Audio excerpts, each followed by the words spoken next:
Tata ancang pivoting. Prinsip tata ancang pivoting adalah jika A, P, P, pangkat P dikurangi 1 sama dengan 0, cari baris K dengan A, K, P tidak sama dengan 0 dan K lebih dari P. Lalu pertukarkan baris P dan baris K. Metode eliminasi Gauss dengan tata ancang pivoting disebut metode eliminasi Gauss yang diperbaiki. Contoh, selesaikan sistem persamaan lanjar berikut dengan metode eliminasi Gauss yang menerapkan tata ancang pivoting. Bisa dilihat pada PPT-nya. Setelah operasi baris 1, elemen A 2,2 yang akan menjadi pivot pada operasi baris 2 ternyata sama dengan 0. Maka pada operasi baris 2, elemen baris 2 dipertukarkan dengan elemen baris 3. Tanda bintang menyatakan pertukaran baris akibat pivoting. Sekarang elemen A 2,2 sama dengan 4, sehingga operasi baris elementer dapat diteruskan. Tetapi karena matriks A sudah membentuk U, proses eliminasi selesai. Solusinya diperoleh dengan teknik penyulian mundur, yaitu Z sama dengan min 1, Y sama dengan 1, dan X sama dengan 1. Melakukan pertukaran baris ini digunakan untuk menghindari pivot yang bernilai 0 adalah cara pivoting yang sederhana. Masalah lain dapat juga timbul bila elemen pivot sangat dekat ke 0. Karena jika elemen pivot sangat kecil dibandingkan terhadap elemen lainnya, maka galet pembulatan dapat muncul. Ingatlah kembali bahwa kita bekerja dengan mesin atau komputer yang beroperasi dengan pembulatan bilangan real.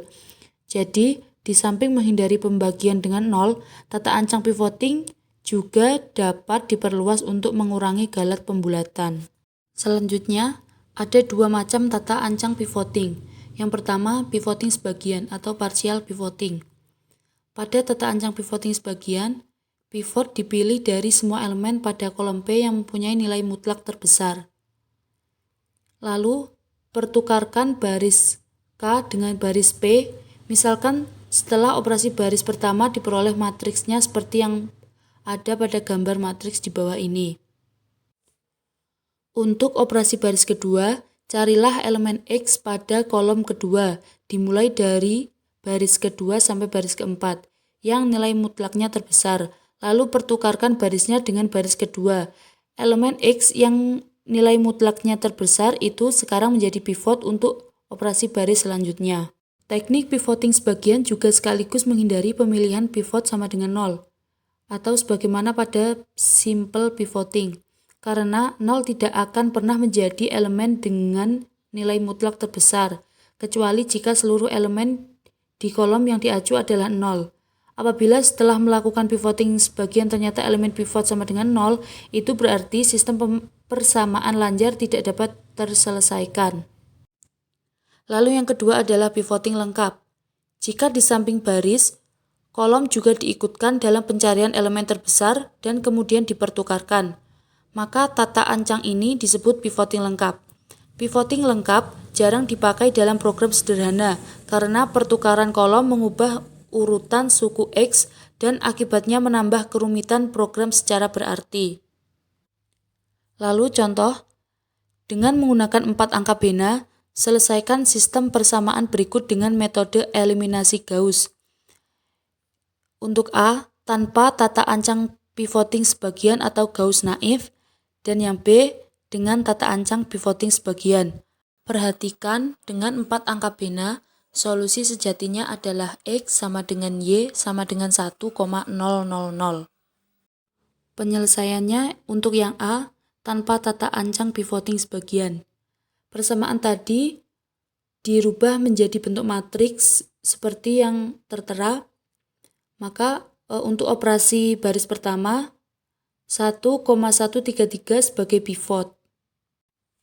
Lalu selanjutnya didapat matriks yang tertera pada gambar.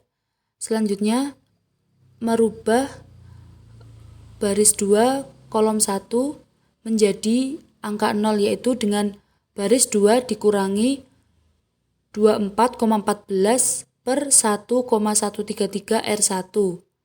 Maka didapat matriks yang tertera. Lalu solusinya diperoleh dengan teknik penyulian mundur, yaitu Y sama dengan negatif 113,8 per negatif 113,7 sama dengan 1,001. Untuk X sama dengan 6,414 dikurangi 5,2281 dikali 1,001 per 1,133 menghasilkan 0,9956. Maka solusi tersebut kurang teliti karena tadi diketahui bahwa solusi sejatinya adalah X sama dengan Y sama dengan 1,000. Namun di sini didapat X sama dengan 0,9956 dan Y sama dengan 1,001. Maaf, itu typo. Maka solusi tersebut kurang teliti dibandingkan dengan solusi sejatinya. Yang kedua yaitu dengan tata ancang pivoting sebagian. Caranya hampir sama seperti yang tadi, namun di sini baris pertama dipertukarkan dengan baris kedua, sehingga 24,14 menjadi angka pivotnya. Dengan cara yang sama yaitu merubah baris 2 kolom 1 menjadi angka 0 dengan cara baris 2 dikurangi 24,14 per 1,133 R1, maka menghasilkan matriks seperti yang tertera. Lalu solusinya diperoleh dengan teknik penyulian mundur, yaitu Y sama dengan 5,338 dibagi 5,338 menghasilkan 1. Untuk X sama dengan 22,93 dikurangi negatif 1,210 dikali 1 per 24,14 menghasilkan 1. Jadi solusi tersebut tepat sama dengan solusi sejatinya. Jadi solusi ini lebih teliti dari cara yang A.